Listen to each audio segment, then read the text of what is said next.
Subscribe करें और bell दबाएं ताकि कोई खबर रह न जाए।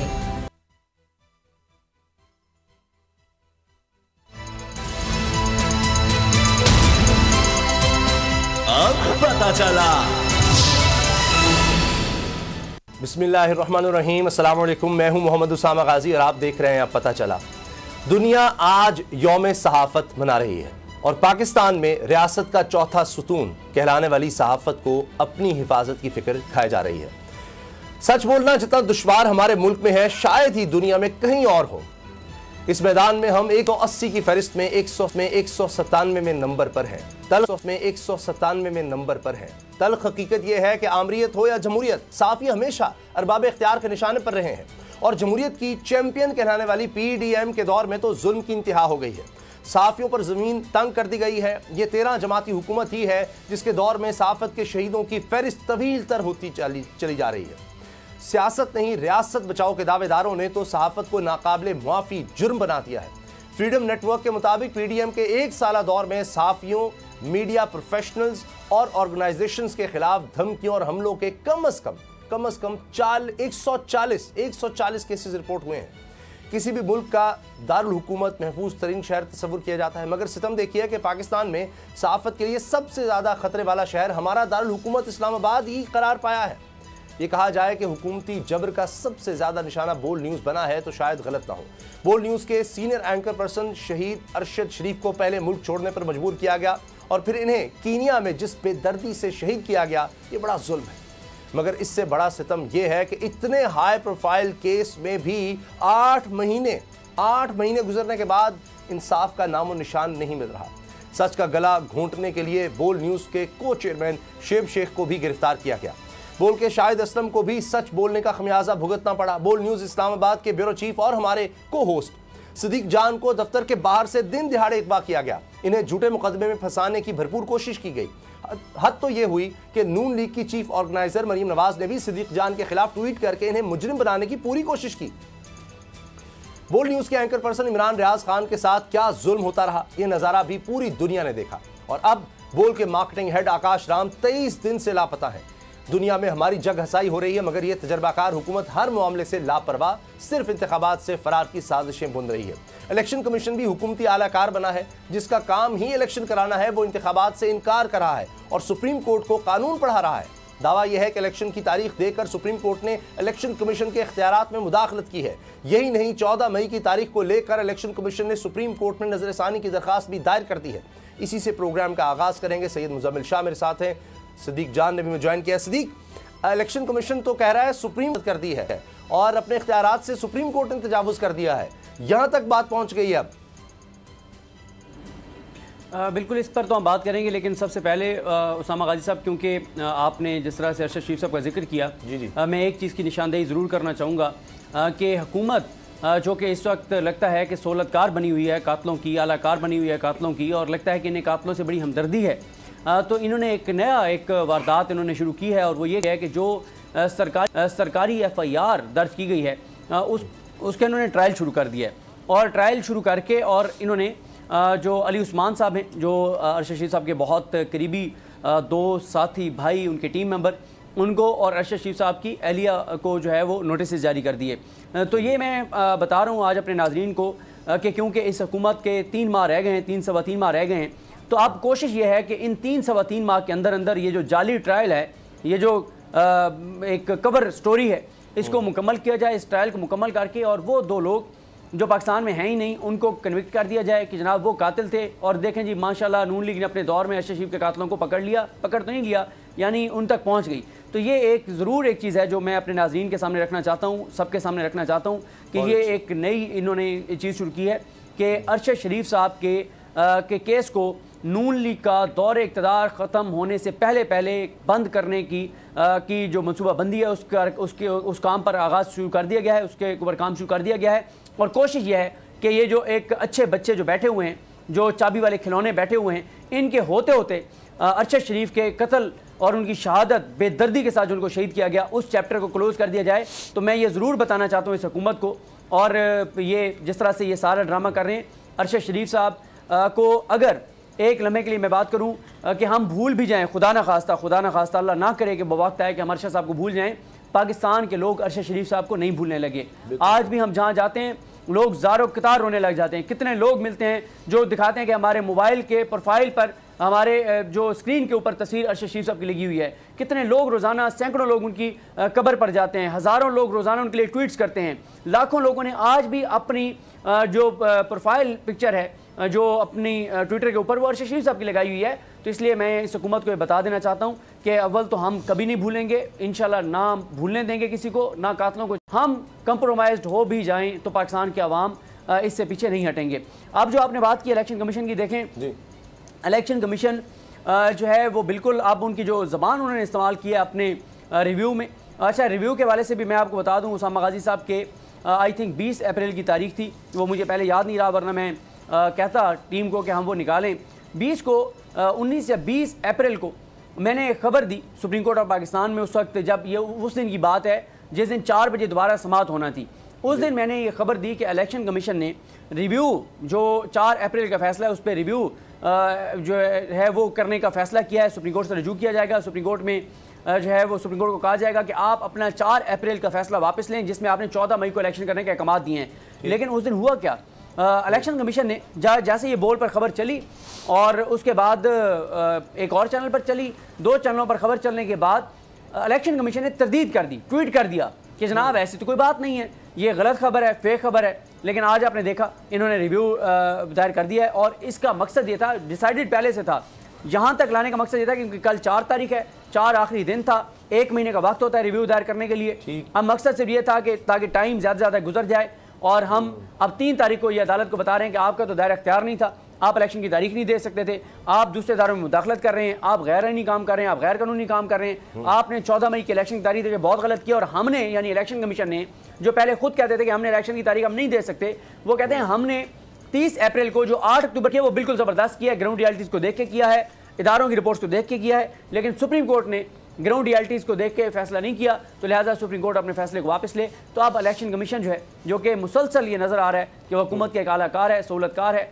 और हुकूमत के सामने एक चाबी वाले खिलौने की तरह काम कर रहा है। तो अब एक बार फिर इस चाबी वाले खिलौने ने हुकूमत के पर्पज़ को सर्व करने के लिए ये रिव्यू जो है वो दायर किया है। ये तो नज़र आ रहा है। अच्छा मुज़म्मिल, ये जो बात हो रही है जी, री राइट किया जा रहा है, ये बिल्कुल उस तरह के जुमले हैं जो हुकूमत की तरफ से आ रहे हैं। इलेक्शन कमीशन भी वही लाइन की दायरे अख्तियार में आ रहे हैं। वो कहते हैं जी पार्लियामेंट के, इलेक्शन कमीशन कहता है इलेक्शन के, यानी इलेक्शन ना हो इस मुल्क में, इलेक्शन की बात ना करें, 90 दिन जो है वो री राइट तो हो गया है कॉन्स्टिट्यूशन अब।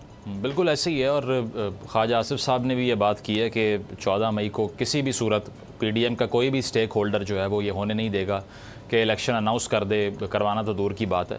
तो मुज़ाकरात पे तो आगे चल के हम बात करेंगे, लेकिन इलेक्शन कमीशन के हवाले से जो चीज़ है वो बड़ी वाज़ेह हो चुकी है। अगर वो कोऑपरेट भी नहीं कर रहे, सुप्रीम कोर्ट को भी ये बता रहे हैं कि आप नहीं कर सकते ऐसा, इलेक्शन की तारीख आपका अनाउंस करना काम नहीं है, तो कॉन्स्टिट्यूशनल बैटल से तो ये बात आगे बढ़ चुकी है। और शुरू में जो उस पर थोड़ा सा कमेंट कर दूं, जो सहाफ़ती आज़ादी के बारे में बात हो रही थी, world press freedom index day है, प्रेस फ्रीडम डे है आज, तो उस लिहाज से ये है कि पाकिस्तान में अब तक मैं नहीं समझता कोई मेजर्स लिए गए हैं सहाफ़ियों की प्रोटेक्शन के लिए। और बहुत से ऐसे केसेस हैं, सलीम शहजाद साहब का केस देख लीजिए, हयातुल्लाह खान एक जर्नलिस्ट थे जिन्होंने पाकिस्तान में सबसे पहले ड्रोन अटैक्स को रिपोर्ट किया और उसके बाद में उनको असैसिनेट किया गया, उनकी जो वाइफ थी उनको असैसिनेट किया गया। और अब भी बहुत से ऐसे सहाफ़ी हैं जो कि मुश्किल हालात में काम करते हैं, जिनको कोई प्रोटेक्शन नहीं दी जाती, जिनके ख़िलाफ़ पीका लॉ की तरह के कवानीन या दीगर कवानीन इस्तेमाल होते हैं। वो और बात है कि जो प्रेस फ्रीडम इंडेक्स है उसमें पाकिस्तान की रैंकिंग इस साल बेहतर हुई है, जो कि हैरानकुन चीज़ है। किस तरह हुई है ये मुझे नहीं पता, लेकिन ओवरऑल जो ग्राउंड रियलिटी है वो आपको भी मालूम है, मुझे भी मालूम है। इसके साथ साथ ये कि जो नेचर होती है गवर्नमेंट की, स्टेट की, वो सूट नहीं करती आज़ाद सहाफ़त को जब भी कोई गवर्नमेंट आती है, और अब भी वही हम देख रहे हैं कि हो रहा है।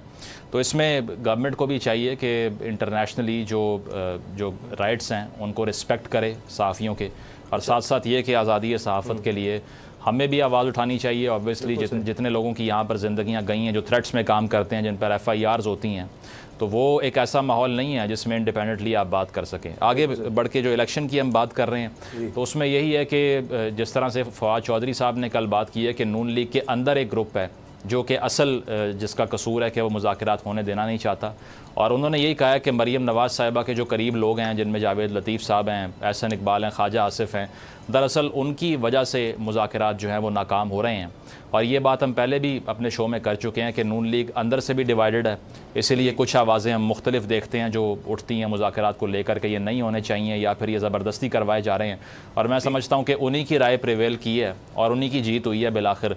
जो लोग नून लीग में ये चाह रहे थे कि कोई बात आगे बढ़ जाए, वैसा नहीं हो सका। वो और बात है कि बयानबाजी तो कल जो सामने आई वो यही थी कि एक ही रोज़ इंतखाबात पर जो है वो हो चुका है कंसेंसस, लेकिन तहरीक इंसाफ ने इनकार कर दिया है मज़ीद कोई मुज़ाकराती अमल को आगे बढ़ाने के लिए, और सुप्रीम कोर्ट में उनका जाना भी यही सिग्निफाई करता है। अच्छा सिद्दीक, आपके पास क्या खबरें आ रही हैं या आपको आपका तज्जिया क्या है? क्या वाकई अभी आगे चलकर कुछ और हो सकता है? क्योंकि इस तरह की बात चल रही है कि शायद रिपोर्ट जमा करवाने के बाद भी को मुज़ाकरात आगे चल सकें या सुप्रीम कोर्ट को अहकामात दे दे उसके बाद भी मुज़ाकरात हो सकें, क्योंकि हुकूमत कहीं थोड़ी लचक दिखा रही है कि अच्छा हम थोड़ा पीछे आ जाते हैं।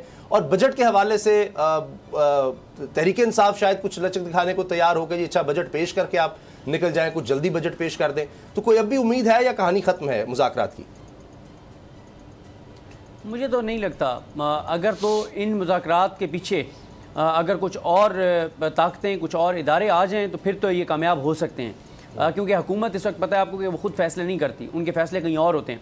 तो जहाँ पे फैसले होते हैं अगर वो इस बात पर एग्री हो जाए इलेक्शन पर, तो फिर हुकूमत मान जाएगी हुकूमत की अपनी कोई हैसियत नहीं है, हुकूमत की अपनी कोई क्या इन बेचारों की विल है, ना ये खुद आए हैं, ना ये खुद चल रहे हैं, ना खुद ये इनकी हुकूमत कायम है। तो ये इन बेचारों का क्या, इनको तो खुद नहीं पता, इनके वज़ीरों को नहीं पता कि हम कब तक हैं। तो इसलिए इनका मसला नहीं है। जहाँ पे फैसले होने, अगर वहाँ पे फैसला हो गया कि जी बिल्कुल इलेक्शन करवाने चाहिए और थोड़ा सा एहसास पैदा हो गया कि जो इस वक्त मुल्क के हालात हो गए हैं, सूरत हाल हो गई है, तो बिल्कुल फिर इलेक्शन हो सकते हैं और फिर बिल्कुल तारीख आ सकती है। हुकूमत ना खुद अपने फैसले कर सकती है, ना करेगी, ना इनके अंदर बेचारों के अंदर ये विल है, तो ये नहीं कर सकते। ये चाबी वाले खिलौने हैं और ये उसी के ऊपर जो इनको चाबी दी जाती है उसी के ऊपर चलते हैं। लेकिन अगर मुजम्मिल ये इस तरह की बात है, चाबी वाले खिलौने हैं, तो इदारों का क्या इंटरेस्ट है? इदारों में कुछ के हम नाम नहीं ले सकते, जिनके ले सकते हैं उनके ले देते हैं। इलेक्शन कमीशन का क्या इंटरेस्ट है लेट इलेक्शंस करवाने में? हम देखते हैं इस वक्त एंटी करप्शन डिपार्टमेंट है, FIA है, नैब है, वो सब भी इस तरह से यानी हुकूमत के जरिए इस्तेमाल हो रहे हैं कि मुखालिफिन को पकड़ो, कुछ इस तरह से करो। यानी एक स्कीम तो नजर आ रही है कि सारे मुल्क चाह रहे हैं कि किसी तरह इलेक्शन ना हो। इसमें इंटरेस्ट क्या है उनका? बिल्कुल, जो सदीक जिस तरह कह रहे हैं कि इनको खुद नहीं पता कब तक है, मैं समझता हूँ 70 साल में कोई वज़ीर आज़म भी ऐसा नहीं आया जिसको पता हो वो कब तक है। उसकी वजह यह है कि अगर पता होता तो कोई एक तो टेन्योर पूरा करता, कोई एक तो सादिक और अमीन ऐसा आता जिसकी करप्शन को बेस बना के ना निकाला जाए, जिसको डिस्क्वालीफाई ना किया जाए, जिसको किसी और तरीके से ना हटाया जाए।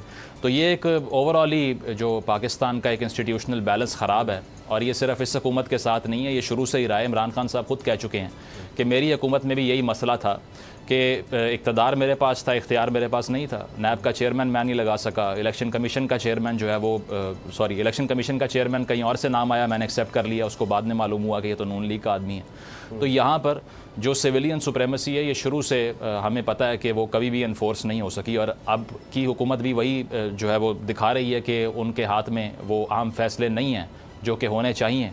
और जहाँ तक आपने बात की कि इसमें इंटरेस्ट क्या है इंस्टीट्यूशंस का कि वो क्यों अभी इलेक्शन ना करवाएं, तो इलेक्शन कमीशन तो देखें माउथ पीस होता है, और इसमें तो कोई दो राय नहीं है पाकिस्तान के अंदर। बेशक वो नैब भी क्यों ना हो, जो कि ऑन पेपर तो हमें बताया जाता है कि वो गवर्नमेंट के अंडर नहीं आती, लेकिन आती है। इसी तरह जो है वो इलेक्शन कमीशन है कि वो हमेशा पार्टिजान ही काम करता आया, जिसकी हुकूमत है, इंतखाबात भी उसके हक में जाते हैं। बात नहीं है, जिस तरह एक चीफ जस्टिस को प्रोटेक्शन हासिल है, एक आईनी तौर पर प्रोटेक्शन हासिल है, उसको कोई निकाल इस तरह नहीं सकता, सुप्रीम जुडिशियल काउंसिल में जाना होगा। नैब को भी इस तरह, नैब चेयरमैन को भी आसान नहीं है निकालना, चीफ इलेक्शन कमिश्नर के लिए भी सुप्रीम जुडिशियल काउंसिल में, जो कि तहरीक इंसाफ कह रही है हम जाएंगे, तो ये बड़ी प्रोटेक्शन है। अगर फिर आप में कुछ तो एक स्टैंड लेने का होना चाहिए। इससे हजार दर्जे तो फिर आफ्ताब सुल्तान सब बेहतर थे, जिन्होंने कह दिया जी इस तरह के मैं नहीं कह रहा, अगर नून लीग ने लगाया था जी। उसमें फ़र्क ये है कि अगर एक इंसान मेरिट पे लगे तो तब वो मेरिट पे परफॉर्म करेगा ना। अगर एक भर्ती सियासी हो रही है और वो हो इसलिए रही है कि ये बंदा इसलिए लगाना है कि ये एक स्पेसिफिक आइडियोलॉजी का आदमी है या फिर एक पर्टिकुलर सोच है सियासत में इसकी, अगर वो इस बेस पे लगाया जाएगा तो ऑब्वियसली उससे पर्पस भी फिर वही लेना है आपने, बेशक वो हुकूमत का कोई वजीर हो या फिर किसी इदारे का सरबरा हो। लेकिन इमरान खान साहब ने अगर इस सोच से लगाया था वो तो हासिल नहीं कर सके। वो तो खुद कहते हैं जी मेरे हाथ में ही नहीं था, वो तो कहते हैं मैंने अपनी मर्जी से नहीं लगाया, मुझे बाजवा साहब ने कहा था। तो उनका तो ये हैबिट बन चुकी है कि वो जो भी फेलियर हो बाजवा साहब पर डाल देते हैं, हालांकि उनका वो इंटरव्यू भी मौजूद है 10 साल पुराना, जिसमें उन्होंने कहा था कि मैं कोई भी इल्ज़ाम किसी और पे नहीं लगाऊंगा, जिम्मेदारी लूंगा, जो अब वो ले नहीं रहे। अच्छा सिद्दीक जान, ये बात आकर इदारों पर आ जाती है तो फिर क्या क्या इंटरेस्ट है? क्या फवाद चौधरी कहते हैं इनको सदर लगाने का कहा गया, क्या सबको कोई ना कोई लालच दे दी जाती है और उस लालच में आ जाते हैं कि जी आप चीफ जस्टिस है, आप रिटायर होंगे तो आपको हम जनाब गवर्नर लगा देंगे, आपको जनाब हम सदर लगा देंगे, माजी हमारा देखें, आप हमारे हक में फैसला देंगे तो साथ ही रिटायरमेंट के बाद उस जज को सरकारी ओहदा मिल जाएगा, आप हमें बरी करेंगे। तो ये लालच में आकर फिर सारे मिल गए हैं और कह रहे हैं कि जी कोई इदारा सिवाय चीफ जस्टिस के और तो कोई नजर नहीं आता जो कह रहा हो कि अच्छा जी आइन में लिखा है 90 दिन, हम कोशिश तो करें, उससे आगे चले गए, इलेक्शन तो करवा दें। देखें, कहीं पे कोई लालच है, कहीं पे सर्वाइवल है, कहीं पे कोई ज़ाती मफाद है, इस तरह की चीज़ें ना। आप देखें चीफ इलेक्शन कमिश्नर्स के अंदर सुल्तान राजा साहब को डेफिनेटली ये खौफ होगा कि इमरान खान आ गए और इस वक्त इलेक्शन हो गए तो 2 इसलिए से वो आएंगे तो वो पता नहीं मेरे साथ क्या करेंगे। इलेक्शन कमीशन के जो मेंबरान हैं वो ये समझते हैं कि इमरान खान आएगा, पता नहीं हमारे साथ क्या करेगा। तो मसला ये है कि इसी तरह का खौफ है और हुकूमत को अपना खौफ है। वो कहते हैं कि हम आएगा तो हमने जो गैर आईनी गैर कानूनी काम किए हैं वो सारे जो है वो उस सब का हिसाब देना पड़ेगा। नैब तरमीम ख़त्म होंगी, हमारे केसेस रिवाइव हो जाएंगे, हमारा एहतसाब होगा, हमें जवाब देना पड़ेगा, हम दोबारा जेलों में होंगे। और जहाँ जहाँ इन्होंने जो है ये नौकरियाँ बेची हैं और ये इन्होंने जो काम किए हैं मुख्तलिफ इदारों में जो भर्तियाँ की, इनको ये भी खौफ है कि इमरान खान आएगा तो ये सारी चीज़ें देखेगा। तो ये इनको ये खौफ है। अब अगर आप देखें इस्लामाबाद में, पूछें आप जो सहाफ़ी ईवान इक़्तिदार को करीब से देखते हैं कि एक एक वजारत में कितनी नौकरियाँ आईं और कितनी भर्तियाँ की इन्होंने, और उसमें उन भर्तियों में कितना एक मेरिट इन्होंने उस पर। वैसे तो खैर कोई भी हुकूमत हो, सच बात यह है कि कोई मेरिट का इतना ज़्यादा ख्याल नहीं रखा जाता, लेकिन इस दौर में तो हमने देखा कि जितनी चोर बाजारी इस दौर में हमने देखी है वो तो इतनी दीदा-दलेरी के साथ सरेआम खुलेआम कि ये कर रहे हैं, जिसने हमारा जो करना है कर लो, क्योंकि ज़ाहिर है सब हमारे साथ हैं। जब सब हमारे साथ हैं तो हमारा कोई कुछ नहीं बिगाड़ सकता। और एक इदारा था जो जवाब ले सकता था, सुप्रीम कोर्ट, उसको अंदर से भी डिवाइड कर दिया। उसके अलावा कानून साजियाँ भी हो रही हैं, करारदादें भी पास हो रही हैं, प्रेस कॉन्फ्रेंस भी हो रही हैं, मुहिम भी चल रही है, मीडिया को भी उनके ऊपर उनके खिलाफ लगा दिया गया है, तो इलेक्शन कमीशन को भी उनके सामने खड़ा कर दिया गया है। तो फिर जाहिर है फिर कॉन्फिडेंस तो बनता है। अच्छा, अगर फाइनली मुज़ाकरात पर ब्रेक से पहले ज़मील एक रास्ता निकलता है कि सितंबर का हमें भी पता है कि जी हुकूमत चाहती है कि सितंबर से मामला आगे जाए, तहरीक इंसाफ चाहती है सितंबर से पहले हो जाए, तो अगस्त का आपको लगता है कि कोई चांस है? उसमें बजट भी आ सकता है अगर कोशिश की जाए, बजट भी ये पेश कर लें और जो हुकूमत चाहती है बजट हम हर सूरत पेश करें, तहरीक इंसाफ उस पर भी मान जाए, या आपको लगता है नहीं? ये इस पे बजट पे तहरीक इंसाफ अपना माइंड क्लियर कर चुकी है। इमरान खान साहब ने कहा किसी सूरत भी इस पे आमादा नहीं हो सकते कि बजट ये दे दें और किसी और हुकूमत को आके फिर भुगतना पड़े। तो असल बोन ऑफ कंटेंशन ही वही थी जो पहले भी हम बात कर चुके हैं कि वो चाहते हैं कि बजट कोई भी ऐसी हुकूमत देकर ना जाए जिसने आगे रहना नहीं है, उसका बनता नहीं है। तो उस शर्त के ऊपर मुझे लगता नहीं है कि इमरान खान साहब कॉम्प्रोमाइज़ करेंगे, क्योंकि उसके बाद हुकूमत लेना भी बहुत ही मुश्किल हो जाएगा। इतनी सब्सिडीज़ की लंबी फहरिस्त शामिल होगी उसके अंदर कि जो भी आएगा वो अपने पाँव पे कुल्हाड़ी मारने वाली बात है उसका। अच्छा, लेकिन ये तो तब है सिद्दीक जब ये हुकूमत जाना चाह रही हो, अगर नहीं जाना चाहती तो फिर डिफ़ॉल्ट से बचाने के लिए तो ये जो बजट है IMF की ख्वाहिशात के मुताबिक या उनकी शराइत जो तय हो चुकी है उनके मुताबिक बनाना होगा, तो उससे बाहर तो ये नहीं जा सकते। नहीं, ये इस चीज़ को नहीं देखेंगे, बिल्कुल ये अपनी मर्ज़ी का बजट बना के और बज़ाहिर रिलीफ दे के। लेकिन मैं समझता हूँ कि ये बहुत ज़्यादा बात हो रही है हर जगह कि जी ये बजट जो देंगे तो ये आवाम को कुछ ऐसे रिलीफ दे देंगे जिससे इनको पॉलिटिकल फ़ायदा होगा। तो मेरा नहीं ख्याल कि ऐसा मुमकिन है, क्योंकि जो भी रिलीफ देंगे, पहली बात तो लोगों को ये वाज़े तौर पे पता होगा कि ये वो लोग हैं जिनकी बात कभी शायद ही कभी कोई सच साबित हुई हो। शहबाज ने कहा था कभी कहते हैं कि हमारे लंदन फ्री करने का, बिजली फ्री करने का, वो सब धोखा। बहुत सारे जनाब स्पीकर हैं, ये हैं वो ज़राए से लेके लंदन तो क्या पाकिस्तान में कोई जायदाद नहीं है और पाकिस्तान छोड़ के नहीं जाऊँगा, आवाम के साथ जीऊँगा, मरूँगा, पीछे नहीं हटूँगा, कस्में कुराने, ये सारी चीज़ें तो इनका तो लोगों को पता है। और दूसरी बात यह है कि अगर ये बजट में कोई चीज़ रोज़गार भी देते हैं तो आपको पता है कि उसका इम्पैक्ट आने में टाइम लगता है। ठीक है, अब देखते हैं कि क्या होता है। अभी तक ये बात चल रही है कि शायद रिपोर्ट के बाद या सुप्रीम कोर्ट सख्त अहकाम आने लगे हैं तो फिर दोबारा मुज़ाकरा दौर हो जाए, लेकिन लग ये रहा है कि अगर वो भी हुआ तो शायद वो भी इसी तरह से नाकाम हो। ब्रेक लेते हैं और ब्रेक के बाद बात करेंगे कि अब लगता है कि सदर मुमलिकत की बारी है।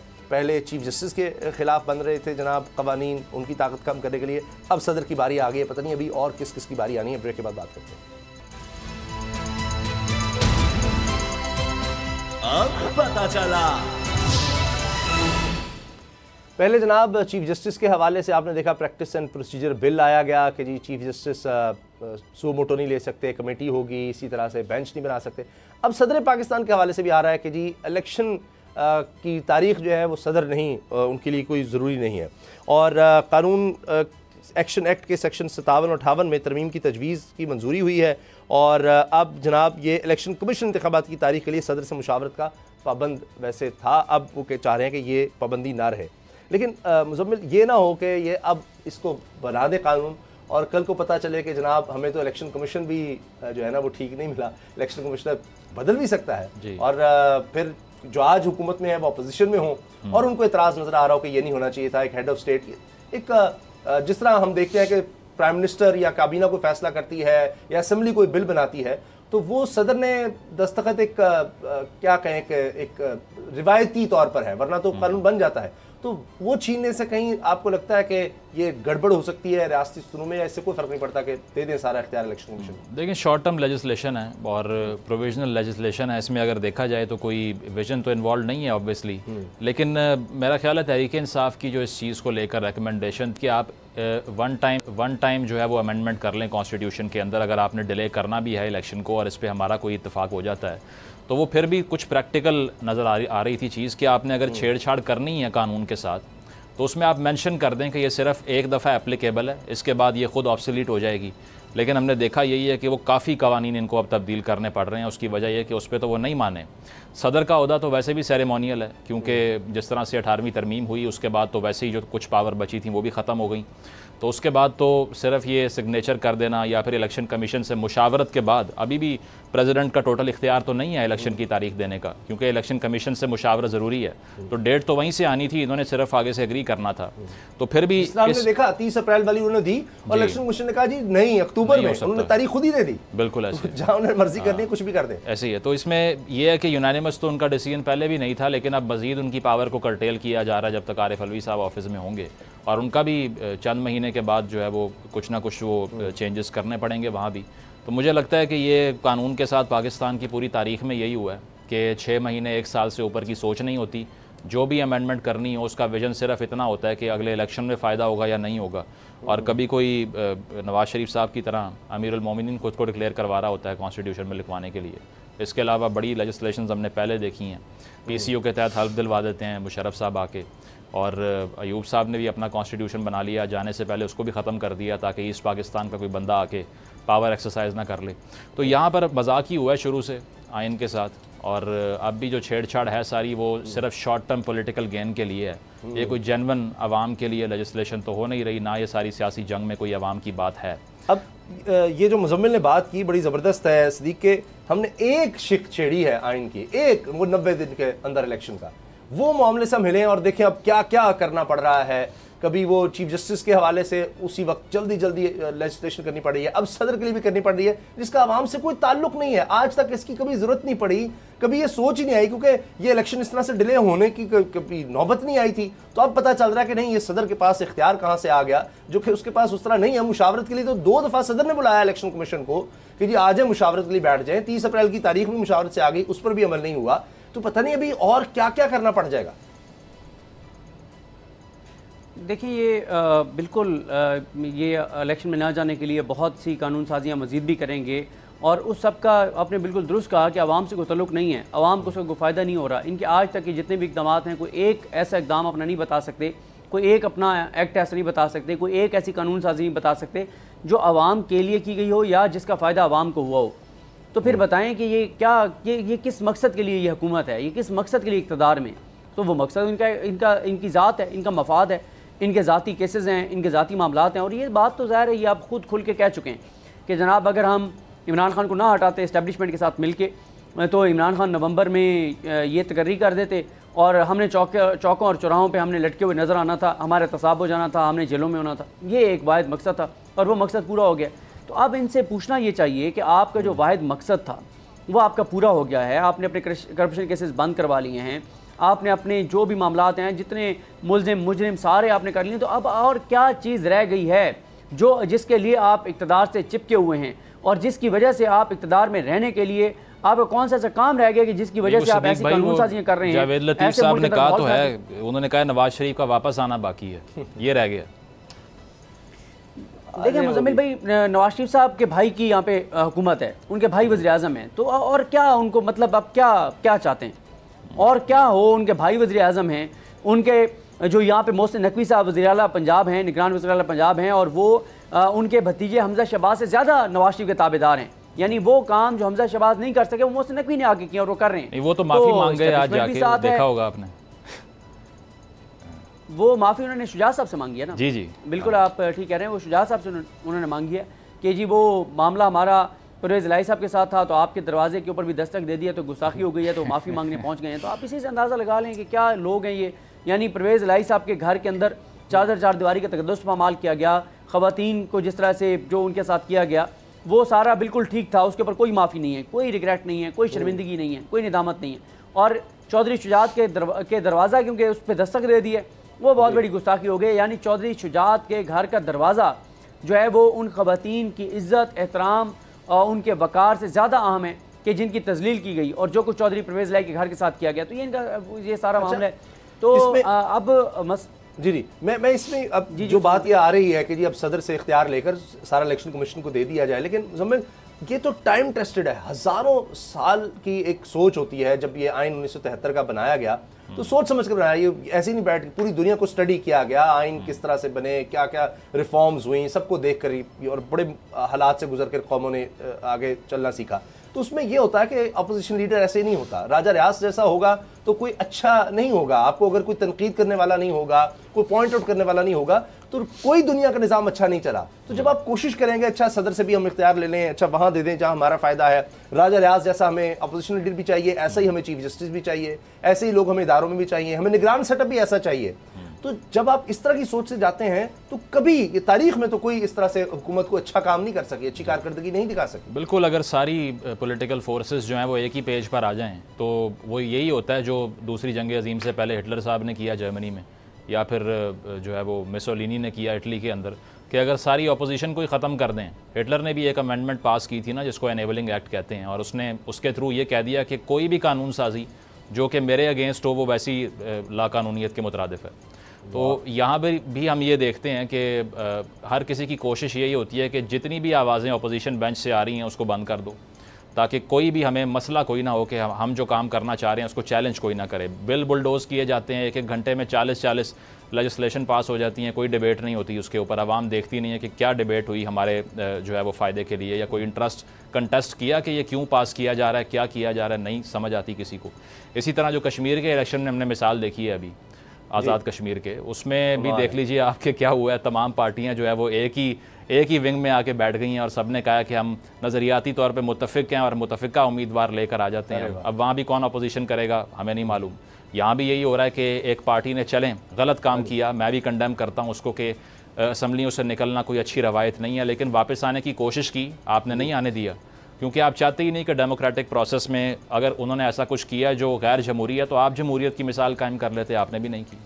तो इंटेंशन ओवरऑल नहीं है कि डिबेट हो, उसकी वजह यह है कि पार्लियामेंट को बेतौकीर कर दिया है और वहाँ पर सिर्फ आके तकरीरें होती हैं जज्बाती और कुछ नहीं होता। अच्छा, अब ये मामला हल हो जाएगा हुकूमत की मंशा के मुताबिक कि सदर से इख्तियार लेकर सदीक जान इलेक्शन कमीशन के पास आ जाएगा, इलेक्शन कमीशन कह रहे हैं जी हम अक्टूबर में करेंगे, या वो कहे जी अक्टूबर में भी नहीं, हम साल तक नहीं करवाते, हम तारीख ही नहीं देते, तो क्या इस तरह से मुल्क में इस्तेहकाम आ जाएगा, बड़े फ्री एंड फेयर इलेक्शन हो जाएंगे? देखिए, इलेक्शन कमीशन सिर्फ एक चीज़ चाहता है कि जब तक शरीफ ख़ानदान, जब तक जरदारी ख़ानदान और जब तक जो बाकी जो स्टेक होल्डर्स हैं, जब तक वो ये चाहें कि इलेक्शन ना हो तब तक हमने इलेक्शन नहीं कराना। ये सिंपल सी वो बात चाहते हैं। इससे अलावा इलेक्शन कमीशन और क्या चाहता है? इलेक्शन कमीशन ये तो नहीं चाहता ना कि कोई हम ऐसा काम करें जिससे पाकिस्तान का फ़ायदा हो, अवाम पाकिस्तान का फ़ायदा हो। वो तो कुछ और चीज़ देख रहे हैं, वो तो किसी और का मफाद देख रहे हैं, वो किसी और के मफाद को सर्व कर रहे हैं। मसला उसामा भाई, वो जो शुरू मैंने आपको अर्ज़ किया था, मसला सिर्फ ये है कि उनको अपना सर्वाइवल अब पीडीएम के साथ नजर आ रहा है कि पीडीएम है तो हम हैं, पीडीएम बर्बाद तो हम तबाह, वो तबाह तो हम बर्बाद, वो गए तो हम भी गए। ये जो मसला होता है ना, ये सबसे खतरनाक है। और दूसरा, मैं एक बात सोच रहा था कि इलेक्शन कमीशन के 4 मेंबरान हैं और चीफ इलेक्शन कमिश्नर 5 लोग हैं। ये सुप्रीम कोर्ट को तो ये ताना देते हैं कि जी हम ख्याल बेंच, हम ख्याल बेंच, और हम ख्याल बेंच जो है वो ज़ाहिर है इस वक्त तो आइन के ऊपर अमल दरामद के लिए उनका एक ख्याल एक तरह का है। मुझे बताएं कि पिछले 1 साल में, पिछले 1.5 साल में, या जब से सिकंदर सुल्तान राजा साहब आए हैं और ये 4 इलेक्शन कमीशन के मेंबरान लगवाए गए हैं, तो मुझे बताएं कोई एक मौका आया कि आपने देखा हो किसी इलेक्शन कमीशन के मेंबर ने इख्तिलाफ किया सिकंदर सुल्तान राजा साहब से या बाकी मेंबरान से?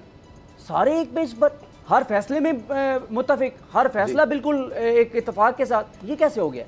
कोई एक तो कहीं पे खिलाफ करता ना, तो ये क्या, ये हम ख्याल नहीं है, ये पीडीएम के हम ख्याल नहीं है, ये पीडीएम के मफाद को सर्व नहीं कर रहे। ये तो आपने पहले ही, मेरा ख्याल है ये बात आपने चाबी वाला खिलौना कह के पहले ही, वो मेरा ख्याल है कहीं से जब कह दिया जाता, अरे बिल्कुल एक लाइन में लग जाते हैं, वो 5 हो या जितने भी हो। ब्रेक लेते हैं और ब्रेक के बाद बात करेंगे जनाब। 5 एक्सपोर्ट सेक्टर्स थे पाकिस्तान के जिनको रियायती गैस मिल रही थी, अब उनसे वो भी ले ली गई है। तो अब पता नहीं रोज़गार का क्या बनेगा, हुकूमत ने फैसला क्यों किया है, बिजली भी महंगी कर दी, अब जो सब्सिडी थी वो भी ख़त्म की जा रही है। ब्रेक के बाद बात करेंगे। अब पता चला।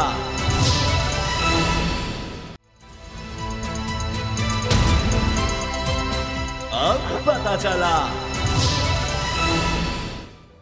एक के बाद एक खबर आती है, लेकिन आवाम के लिए कोई अच्छी खबर नहीं होती। जिस तरह हम देख रहे हैं कि बताया जाता है जी, अप्रैल में जो रिकॉर्ड बने महंगाई के वो मार्च से ज़्यादा थे, मार्च में जो रिकॉर्ड बना महंगाई का वो फरवरी से ज़्यादा था, फरवरी का जनाब जनवरी से ज़्यादा था। तो ये एक तसलसल नज़र आ रहा है। और अब तो ये हालात हो गए हैं कि श्रीलंका जो डिफ़ॉल्ट कर गया इस वक्त पाकिस्तान में उससे भी ज़्यादा महंगाई है। अब एशिया में, पहले तो जनूबी एशिया की बात हो रही थी, नहीं जनाब, अब पूरे एशिया में जो सबसे बड़ा बर-ए-आज़म है वहाँ पर पाकिस्तान सबसे महंगा तरीन मुल्क करार दिया जा रहा है।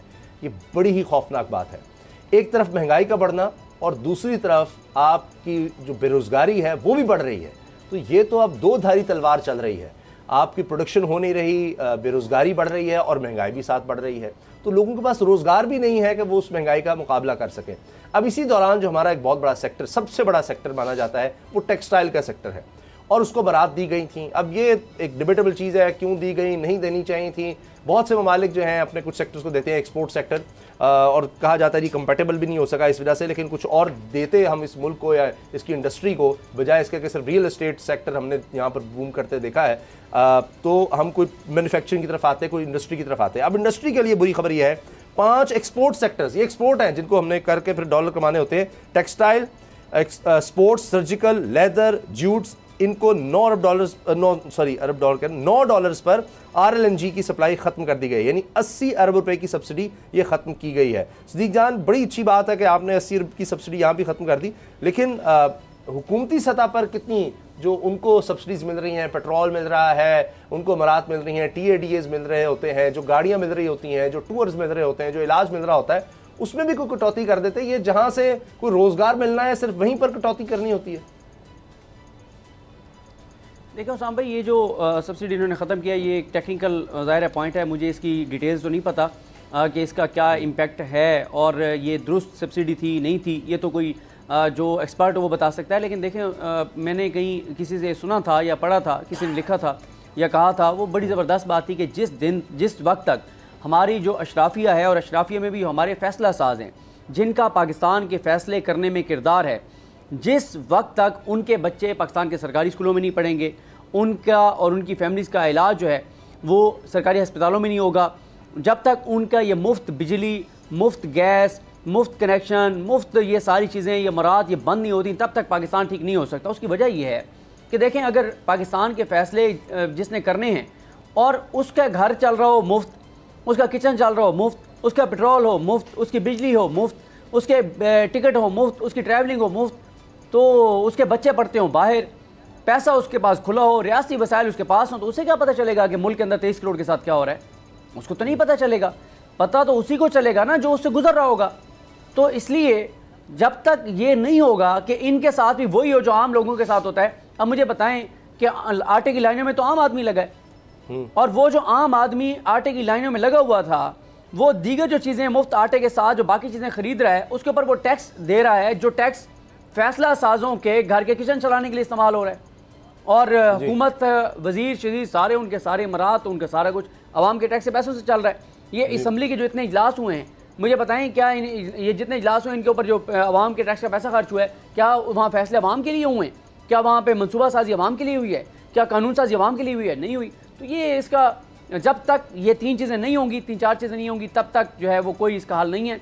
और मैं तो ये भी समझता हूँ कि जितने ये पाकिस्तान के ये जो सरकारी वसाइल जिनको मिलते हैं, इनके बच्चे जो है वो अगर बाहर पढ़ने भी जाते हैं चीज़ें डिक्लेयर्ड हों कि भाई इनके कहाँ इनके बच्चे पढ़ रहे हैं, कितनी इनकी फीसें दे रहे हैं और कहाँ से दे रहे हैं। क्योंकि यही तो मसला है कि तनख्वाह जो है वो चंद लाख है और बच्चों की फीसें करोड़ों रुपए हैं। बाहर वो और बाहर की नेशनलिटी भी ले लेते हैं ये लोग, बाहर घर भी बना लेते हैं। फिर होता यह है कि जब मुल्क तबाह और बर्बाद अच्छी तरह कर लिया जाता है, टिकट कटवाते हैं, आराम से जाके अपनी ज़िंदगी गुजारते हैं। आप हमने यहीं रहना है और हमने ज़लील और ख्वार होकर रहना है।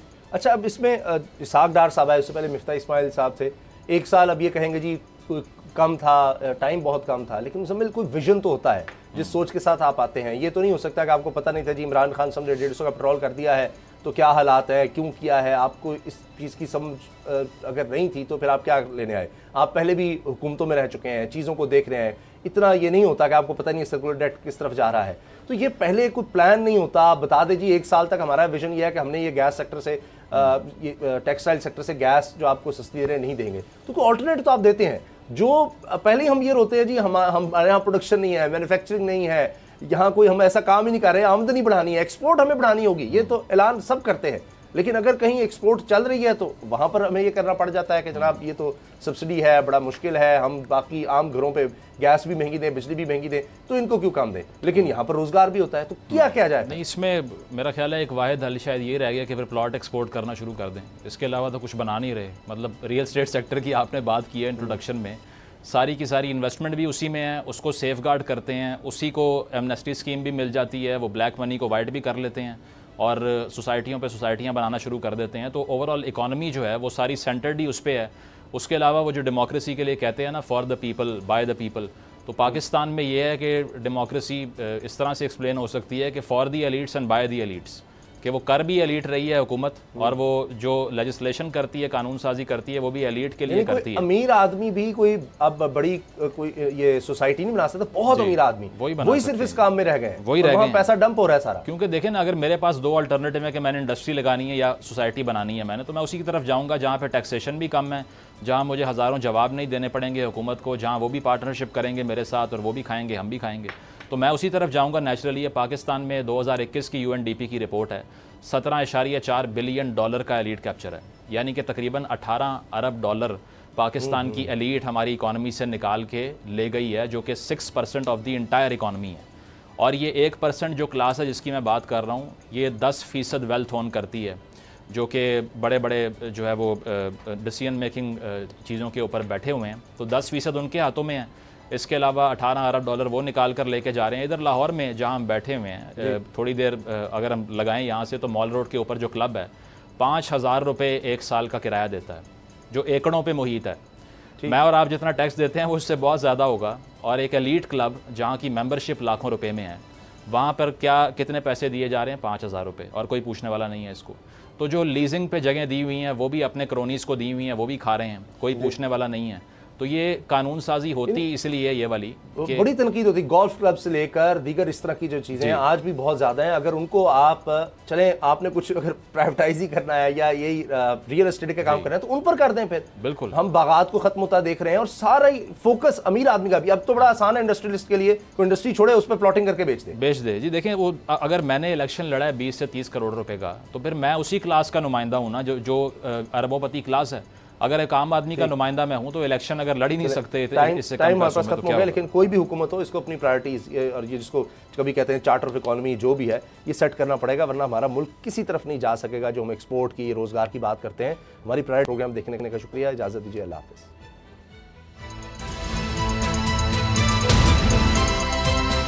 अब पता चला। अगर आपको ये वीडियो पसंद आई तो सब्सक्राइब करें और बेल पर क्लिक करें। हवाए नफ्स की है हुक्मरानी, लुटेरा कर रहा है पासबानी। बोल न्यूज के मार्केटिंग हेड आकाश राम ताहा लापता, तफ्तीशी इदारे जवाब देने से कासिर। अहले खाना परेशान, बेटे की जुदाई में माँ गम से निढाल। जो बच्चो हिंदू पर आए थे जो को पाकिस्तानी, मुझे मेहरबानी करे पंहिंजो आकाश वापस कयो। अमेरिकी सेनेट में कांग्रेसमैन की आकाश राम के अगवा के खिलाफ पुरजोर मुजम्मत। And I, of course, have been concerned about some of the terrible disappearances, some of the abuses of human rights in Pakistan. United nation ने भी आकाश राम की बाजियाबी के लिए मौसर इकदामात उठाने का इंदिया दे दिया। मुश्किल की इस घड़ी में आलमी मीडिया समेत इंडियन मीडिया भी चीख चीख कर आकाश राम की बाजियाबी के लिए आवाज उठा रहा है। आलमी सहाफती तंजीम और इंसानी हुकूक की आलमी तंजीमों की भी आकाश राम के अगवा की मुजम्मत। उफ क्या जुल्म है, बोल इंसाफ का मुंतजिर। सब्सक्राइब करें और बेल दबाएं ताकि कोई खबर रह न जाए।